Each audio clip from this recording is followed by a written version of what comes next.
యోహాను సువార్త 6వ అధ్యాయము. అటు తరువాత యేసు తిబెరియా సముద్రము అనగా గలిలయ సముద్రము దాటి అద్దరికి వెళ్ళెను.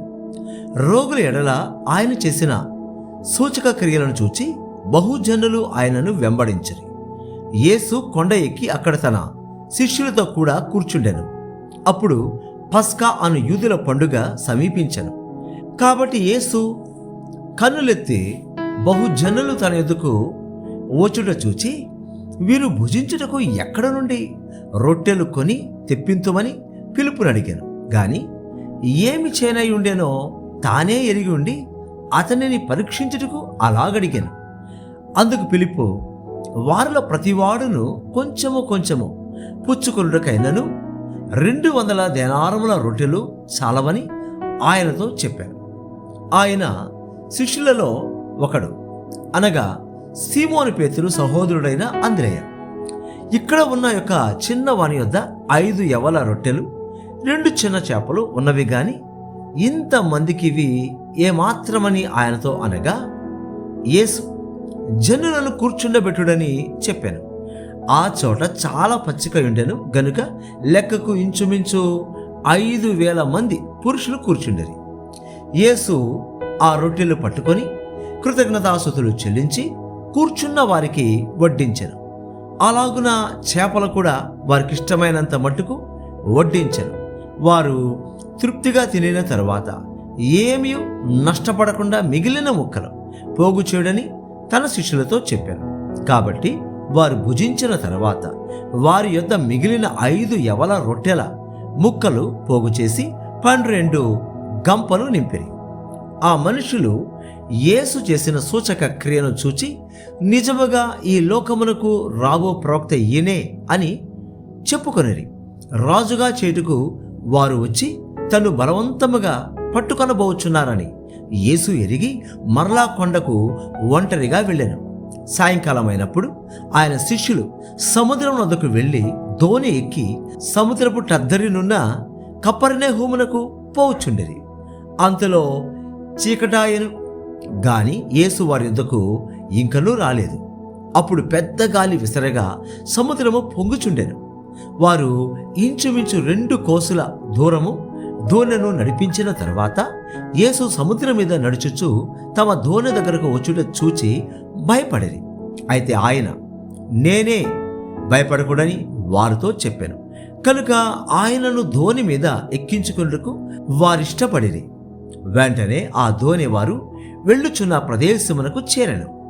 మరునాడు సముద్రపు అద్దరిని నిలిచిన తన జన సమూహము వచ్చి చూడగా ఒక చిన్న దోణి తప్ప అక్కడ మరి ఒకటి లేదనియు, యేసు తన శిష్యులతో కూడా దోణి ఎక్కలేదు గాని ఆయన శిష్యులు మాత్రమే వెళ్ళిరనియు తెలుసుకొనిరి.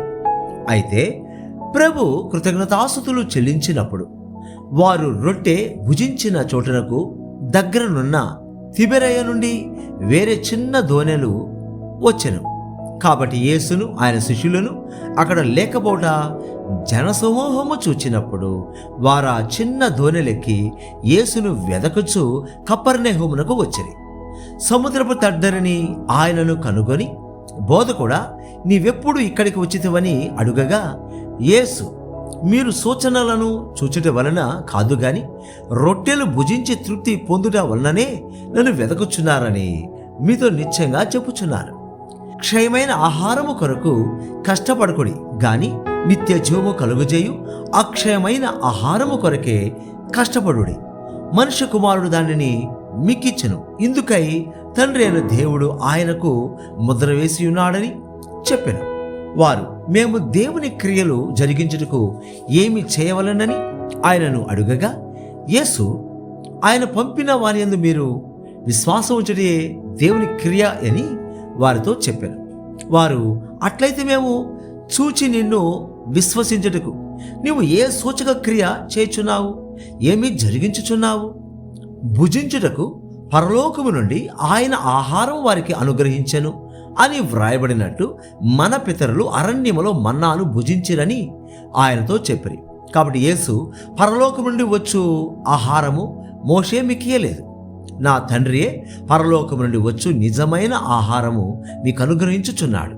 పరలోకం నుండి దిగివచ్చి లోకమునకు జీవమునిచ్చున్నది దేవుడు అనుగ్రహించు ఆహారమై ఉన్నదని మీతో నిశ్చయంగా చెప్పుచున్నానని వారితో చెప్పెను. కావున వారు, ప్రభువా, ఈ ఆహారము ఎల్లప్పుడూ మాకు అనుగ్రహించమనిరి. అందుకు యేసు వారితో ఇట్లా, నేను జీవాహారము నేనే. నా యుద్ధకు వచ్చేవాడు ఏమాత్రమును ఆకలిగొనడు. నా యందు విశ్వాసముంచువాడు ఎప్పుడునూ దప్పిగొనడు. మీరు నన్ను చూచియుండియు విశ్వసింపక ఉన్నారని మీతో చెప్పి తిని. తండ్రి నాకు అనుగ్రహించు వారందరూ నా యుద్ధకు వత్తిరు. నా యుద్ధకు వచ్చు వానిని నేనంత మాత్రమును బయటికి త్రోసివేయను. నా ఇష్టమును నెరవేర్చుకున్నకు నేను రాలేదు, నన్ను పంపిన వాని చిత్తము నెరవేర్చుటకే పరలోకం నుండి దిగివచ్చి తిని. ఆయన నాకు అనుగ్రహించిన దాని అంతటిలో నేనేమీ పోగొట్టుకొనక అంచె దినమున దాని లేపుటయే నన్ను పంపిన వాని చిత్తమై ఉన్నది. కుమారుని చూచి ఆయనందు విశ్వాసముంచు ప్రతివాడును నిత్య జీవము పొందుటయే నా తండ్రి చిత్తము. అంచె దినమున నేను వానిని లేపుదును. కాబట్టి నేను పరలోకం నుండి దిగి వచ్చిన ఆహారమని ఆయన చెప్పినందున యూదులు ఆయనను గూర్చి సణుగు కొనుచు, ఈయన యోసేపు కుమారుడైన యేసుకాడా? ఈయన తల్లిదండ్రులను మన మెరుగుదము కదా, నేను పరలోకం నుండి దిగి వచ్చున్నానని ఈయన ఎలాగూ చెప్పుచున్నాడనిరి. అందుకు యేసు, మీలో మీరు సణుగు కొనకుడి. నన్ను పంపిన తండ్రి వానిని ఆకర్షించితేనే గాని ఎవడనూ నా ఎదుకు రాలేడు. అంచె దినమున నేను వానిని లేపుదను. వారందరూ దేవుని చేత బోధింపబడుదురు అని ప్రవక్తల లేఖనములలో వ్రాయబడి ఉన్నది. గనుక తండ్రి వలన విని నేర్చుకుని ప్రతివాడును నా యొద్దకు వచ్చును. దేవుని యొద్ద నుండి వచ్చినవాడు తప్ప మరి ఎవడును తండ్రిని చూచి ఉండలేదు. ఈయనే తండ్రిని చూచి ఉన్నవాడు. విశ్వసించువాడే నిత్య జీవము గలవాడు. జీవాహారము నేనే. మీ పితరులు అరణ్యములో మన్నాను తినినను చనిపోయారు. దీనిని తినువాడు సావకుడునట్లు పరలోకం నుండి దిగివచ్చిన ఆహారం ఇదే. పరలోకం నుండి దిగివచ్చిన జీవాహారమును నేనే. ఎవడైనను ఈ ఆహారము భుజించితే వాడెల్లప్పుడూ జీవించను. మరియు నేనిచ్చు ఆహారము లోకమునకు జీవము కొరకైన నా శరీరమే అని మీతో నిశ్చయముగా చెప్పుచున్నాను నేను. యూదులు ఈయన తన శరీరమును ఎలాగో తిననీయగలడని ఒకరితో ఒకడు వాదించిరి. కావున యేసు ఇట్లా, నేను మీరు మనుష్య కుమారుని శరీరము తిని ఆయన రక్తము త్రాగితేనే కానీ మీలో మీరు జీవము గలవారు కారు. నా శరీరము తిని నా రక్తము త్రాగువాడే నిత్య జీవము గలవాడు. అంత్యదినమున నేను వారిని లేపుదును.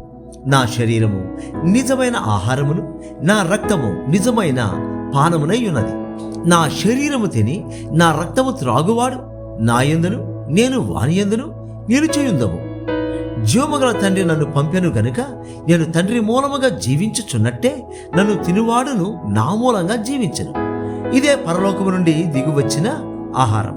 పితరులు మన్నాను తినియు చనిపోయినట్టు గాదు. ఈ ఆహారము తినువాడు ఎల్లప్పుడూ జీవించునని నిశ్చయంగా మీతో చెప్పుచున్నాను నేను. ఆయన కపెర్నహూములో బోధించుచు సమాజ మందిరములో ఈ మాటలు చెప్పాను. ఆయన శిష్యులలో అనేకులు ఈ మాట విని, ఇది కఠినమైన మాట, ఇది ఎవడు వినగలడని చెప్పుకొనిరి. యేసు తన శిష్యులు దీనిని గూర్చి సణుగు కొనుచున్నారని తనకు తానే ఎరిగి వారితో ఇట్లా, నేను దీనివల్ల మీరు అభ్యంతరపడుచున్నారా? అలాగైతే మనుష్య కుమారుడు మునుపున్న చోటునకు ఎక్కుట మీరు చూచిన ఎడల ఏమందరు? ఆత్మయే జీవింపజేయుచున్నది, శరీరము కేవలము నిష్ప్రయోజనము. నేను మీతో చెప్పిన మాటలు ఆత్మయు జీవమునై ఉన్నవి గాని మీలో విశ్వసించని వారు కొందరున్నారని వారితో చెప్పెను. విశ్వసించని వారెవరో, తన్ను అప్పగింపబో వాడెవడో మొదటి నుండి యేసునకు తెలియను. మరియు ఆయన తండ్రి చేత వానికి కృప అనుగ్రహింపబడుకుంటే ఎవడనూ నా యొద్దకు రాలేడని ఈ హేతువును బట్టి మీతో చెప్పి తిన నేను. అప్పటి నుండి ఆయన శిష్యులలో అనేకులు వెనుక తీసి మరి అన్నడను ఆయనను వెంబడింపలేదు. కాబట్టి యేసు, మీరు కూడా వెళ్ళిపోవాలని ఉన్నారా అని 12 మందిని అడుగగా, సీమోను పేతురు, ప్రభువా, ఎవరి వద్దకు వెళ్ళుదాము? నీవే నిత్య జీవపు మాటలు గలవాడు, నీవే దేవుని పరిశుద్ధుడవని మేము విశ్వసించి ఎరుగున్నామని ఆయనతో చెప్పాను. అందుకు యేసు, నేను మిమ్మను 12 ఏర్పరచుకొనలేదా? మీలో ఒకడు సాతాను అని వారితో చెప్పాను. సీమోను ఇస్కరియోతు కుమారుడైన యూదా 12 మందిలో ఒకడై ఉండి ఆయన నప్పగింపబోచుండెను గనుక వాని గూర్చి ఆయన ఈ మాట చెప్పాను. యోహాను సువార్త 7వ అధ్యాయం. అటు తరువాత యూదులు ఆయనను చంప వెదకినందున యేసు యూదయలో సంచరించనొల్లక గలిలయలో సంచరించుచుండెను. యూదుల పర్ణశాలల పండుగ సమీపించెను గనుక ఆయన సహోదరులు ఆయనను చూచి, నీవు చేయుచున్న క్రియలు నీ శిష్యులను చూచినట్లు ఈ స్థలము విడిచి యూదయకు వెళ్ళుము. బహిరంగమున అంగీకరింపబడ గోరువాడెవడను తన పని రహస్యమున జరిగింపడు. నీవు ఈ కార్యములు చేయుచున్న ఎడల నిన్ను నీవే లోకమునకు కనబరుచుకొనుమని చెప్పింది. ఆయన సహోదరులైనను ఆయనందు విశ్వాసముంచలేదు. యేసు, నా సమయం ఇంకనూ రాలేదు, మీ సమయం ఎల్లప్పుడూ సిద్ధముగానే ఉన్నది. లోకము మిమ్మును ద్వేషింపనేరదు గాని దాని క్రియలు చెడ్డవని నేను దానిని గూర్చి సాక్ష్యమిచ్చుచున్నాను గనుక అది నన్ను ద్వేషించుచున్నది. మీరు పండుగకు వెళ్ళుడి, నా సమయం ఇంకనూ పరిపూర్ణము కాలేదు గనుక నేను ఈ పండుగకు ఇప్పుడే వెళ్ళనని వారితో చెప్పాను. ఆయన వారితో ఇలాగున చెప్పి గలిలయలో నిలిచిపోయాను. అయితే ఆయన సహోదరులు పండుగకు వెళ్ళిపోయిన తర్వాత ఆయన కూడా బహిరంగంగా వెళ్ళక రహస్యముగా వెళ్ళాను. పండుగలో యూదులు ఆయన ఎక్కడనని ఆయనను వెదకచుండెని. మరియు జనసమూహములలో ఆయనను గూర్చి గొప్ప సణుగు పుట్టాను. కొందరు ఆయన మంచివాడనిరి, మరికొందరు కాడు ఆయన జనులను మోసపుచ్చువాడనిరి. అయితే యూదులకు భయపడి ఆయనను గూర్చి ఎవడనూ బహిరంగముగా మాట్లాడలేదు. సగము పండుగైనప్పుడు యేసు దేవాలయంలోనికి వెళ్ళి బోధించుచుండెను. యూదులు అందుకు ఆశ్చర్యపడి, చదువుకొనని ఇతనికి ఈ పాండిత్యమెట్లు వచ్చినని చెప్పుకొనిరి. అందుకు యేసు, నేను చేయబోద నాది కాదు, నన్ను పంపిన వానిదే. ఎవడైనను ఆయన చిత్తము చొప్పున చేయ నిశ్చయించుకున్న ఎడల ఆ బోధ దేవుని వలన కలిగినదో లేక నా యంతట నేనే బోధించుచున్నానో వాడు తెలుసుకొనును. తనంతట తానే బోధించువాడు స్వకీయ మహిమను వెదుకును గాని తను పంపిన వాని మహిమను వెదకువాడు సత్యవంతుడు. ఆయన యందు ఏ దుర్నీతియు లేదు. మోషే మీకు ధర్మశాస్త్రము ఇయ్యలేదా? అయినను మీలో ఎవడనూ ఆ ధర్మశాస్త్రమును గైకొనడు. మీరెందుకు నన్ను చంపజూచుచున్నారని వారితో చెప్పాను. అందుకు జనసమూహం, నీవు దెయ్యము పట్టినవాడవు, ఎవడు నిన్ను చంపజూచుచున్నాడని అడుగగా యేసు వారిని చూచి, నేను ఒక కార్యము చేసి తిని, అందుకు మీరందరూ ఆశ్చర్యపడుచున్నారు. మోషే మీకు సున్నతి సంస్కారమును నియమించెను. ఈ సంస్కారము మోషే వలన కలిగినది కాదు, పితరుల వలననే కలిగినది. అయినను విశ్రాంతి దినమున మీరు మనుషునికి సున్నతి చేయుచున్నారు. మోషే ధర్మశాస్త్రము మేరకుండినట్లు ఒక మనుషుడు విశ్రాంతి దినమున సున్నతి పొందును గదా. ఇట్లుండగా నేను విశ్రాంతి దినమున ఒక మనుష్యుని పూర్ణ స్వస్థత గలవానిగా చేసినందుకు మీరు నా మీద ఆగ్రహపడుచున్నారేమి? వెలుచూపును బట్టి తీర్పు తీర్చగా న్యాయమైన తీర్పు తీర్చుడా నేను. యెరూషలేము వారిలో కొందరు వారు చంప వెదకువాడు ఈయనే కాడా? ఇదిగో ఈయన బహిరంగముగా మాట్లాడుచున్నను, ఈయనను ఏమనరు? ఈయన క్రీస్తు అని అధికారులు నిజముగా తెలుసుకొని ఉందిరా? అయినను ఈయన ఎక్కడివాడో ఎరుగుదము. క్రీస్తు వచ్చినప్పుడు ఆయన ఎక్కడివాడో ఎవడనూ ఎరుగడని చెప్పుకొనిరి. కాగా యేసు దేవాలయంలో బోధించుచు, మీరు నన్నెరుగుదురు, నేనెక్కడి వాడనో ఎరుగుదురు. నా ఎంతట నేనే రాలేదు, నన్ను పంపినవాడు సత్యవంతుడు, ఆయనను మీరెరుగరు. నేను ఆయన వద్ద నుండి వచ్చి తినే, ఆయన నన్ను పంపెను గనుక నేను ఆయనను ఎరుగుదనని బిగ్గరగా చెప్పాను. అందుకు వారు ఆయనను పట్టుకొన యత్నము చేసిరి గాని ఆయన గడియ ఇంకనూ రాలేదు గనుక ఎవడనూ ఆయనను పట్టుకొనలేదు. మరియు జన సమూహములో అనేకులు ఆయనందు విశ్వాసముంచి క్రీస్తు వచ్చినప్పుడు ఈయన చేసిన వాటి కంటే ఎక్కువైన సూచక్రియలు చేయునా అని చెప్పుకొన్నరి.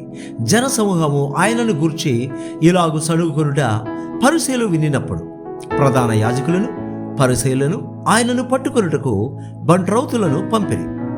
యేసు, ఇంకా కొంతకాలము నేను మీతో కూడా నుందును, తరువాత నన్ను పంపిన వారి యొద్దకు వెళుదును. మీరు నన్ను వెతకుదురు గాని నన్ను కనుగొనరు. నేనెక్కడ ఉందునో అక్కడికి మీరు రాలేరనేను. అందుకు యూదులు, మనము ఈయనను కనుగొనకుండునట్లు ఈయన ఎక్కడికి వెళ్ళబోచున్నాడు? గ్రీసు దేశస్థులలో చెదరిపోయిన వారి యొద్దకు వెళ్ళి గ్రీసు దేశస్థులకు బోధించునా? నన్ను వెతకుదురు గాని కనుగొనరు, నేనెక్కడ ఉందునో అక్కడికి మీరు రాలేరని ఆయన చెప్పిన ఈ మాట ఏమిటో అని తమలో తాము చెప్పుకొనుచుండిరి. ఆ పండుగలో మహాదినమైన అంత్యదినమున యేసు నిలిచి, ఎవడైనను దప్పిగొనిన ఎడల నా యొద్దకు వచ్చి దప్పి తీర్చుకొనవలెను. నా యందు విశ్వాసం ఉంచి వాడెవడో లేఖనము చెప్పినట్టు వాని కడుపులో నుండి జీవజల నదులు పారునని బిగ్గరగా చెప్పాను. తన యందు విశ్వాసముంచి వారు పొందబో ఆత్మను గూర్చి ఆయన ఈ మాట చెప్పాను. యేసు ఇంకను మహిమపరచబడలేదు గనుక ఆత్మ ఇంకను అనుగ్రహింపబడి ఉండలేదు. జన సమూహములో కొందరు ఈ మాటలు విని నిజముగా ఈయన ఆ ప్రవక్తయే అనిరి. మరికొందరు ఈయన క్రీస్తే అనిరి. మరికొందరు ఏమి క్రీస్తు గలిలయలో నుండి వచ్చునా? క్రీస్తు దావీదు సంతానములో పుట్టి దావీదు ఉండిన బెత్లెహేము గ్రామములో నుండి వచ్చునని లేఖనము చెప్పుటలేదా అనిరి. కాబట్టి ఆయనను గూర్చి జన సమూహములో భేదము పుట్టెను. వారిలో కొందరు ఆయనను పట్టుకొనదలిచిరి గాని ఎవడనూ ఆయనను పట్టుకొనలేదు. ఆ బంట్రోతులు ప్రధాన యాజకుల యొద్దకును పరిసయ్యుల యొద్దకును వచ్చినప్పుడు వారు ఎందుకు మీరు ఆయనను తీసుకొని రాలేదని అడుగగా, ఆ బంట్రోతులు, ఆ మనుష్యుడు మాట్లాడినట్లు ఎవడనూ ఎన్నడనూ మాట్లాడలేదనిరి. అందుకు పరిసయ్యులు, మీరు కూడా మోసపోతిరా? అధికారులలో గాని పరిసయ్యులలో గాని ఎవడైనను ఆయన యందు విశ్వాసం ఉంచెనా? అయితే ధర్మశాస్త్రం ఎరుగని ఈ జనసమూహము శాపగ్రస్తమైనదని వారితో అనిరి. అంతకు మునుపు ఆయన ఎదుకు వచ్చిన నికోదేము వారిలో ఒకడు. అతడు ఒక మనుషుని మాట వినక మునుపును వాడు చేసినది తెలుసుకొనక మునుపును మన ధర్మశాస్త్రం అతనికి తీర్పు తీర్చునా అని అడుగగా, వారు, నీవును గలిలయుడువా? విచారించి చూడుము, గలిలయలో ఏ ప్రవక్తయో పుట్టడనిరి. అంతటా ఎవరి ఇంటికి వారు వెళ్ళిరి.